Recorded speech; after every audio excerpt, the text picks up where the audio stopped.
நீ எதிர்த்து பேசக்கூடாது, போராடக்கூடாது, கல்வியில் உயர்ந்துவிடக்கூடாது, உயர்ந்த பதவிக்கு வர ஆசைப்படக்கூடாது, ஆட்சி அதிகாரத்தில் பங்கு கேட்கக்கூடாது. தமிழ்நாட்டில் இதுக்கு முன்னால யாரும் கூட்டணி ஆட்சிங்கிற குரலை உயர்த்தினாங்களோ இல்லையோ, 2016 கூட்டணி ஆட்சி என்ற குரலை உயர்த்திய கட்சி விடுதலை சிறுத்தைகள் கட்சி.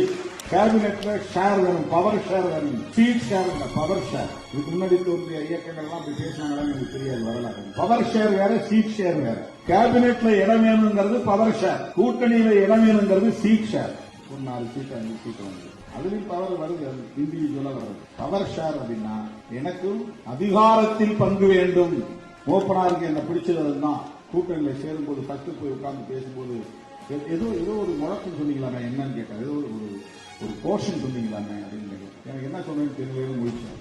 அப்ப அழகையும் எழுத்தர்களும் சொன்னாங்க, ஆட்சியிலும் பங்கு, அதிகாரத்திலும் பங்கு. 1999 விடுதலை சிறுத்தைகள் முன்வைத்த தேர்தல் அரசியலில் அடியெடுத்து வைத்த போது முன்வைத்த முழக்கம் ஆட்சியிலும் பங்கு, அதிகாரத்திலும் பங்கு. நான் முதல்ல நெய்வேலி அம்பேத்கர் சிலையில மாலை போடும்போது சொன்ன முழக்கம், கடைசி மனிதனுக்கும் ஜனநாயகம், எளிய மக்களுக்கும் அதிகாரம். நம்ம தேர்தல் அரசியல் அடியெடுத்து வச்சப்போ நெய்வேலிக்கு தோழர் அழைத்துக் கொண்டு போன போது அம்பேத்கர் சிலையில மாலை போட்டுவிட்டு நான் மேலே நின்று முதலில் அங்கேதான் இந்த முழக்கத்தை வைத்தேன்.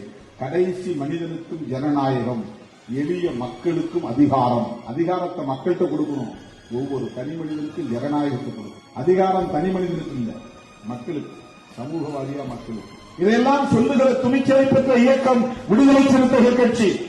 எங்களை புரிஞ்சுக்கணும்னா இந்த வரலாறெல்லாம் நீங்க தெரிஞ்சுக்கணும்.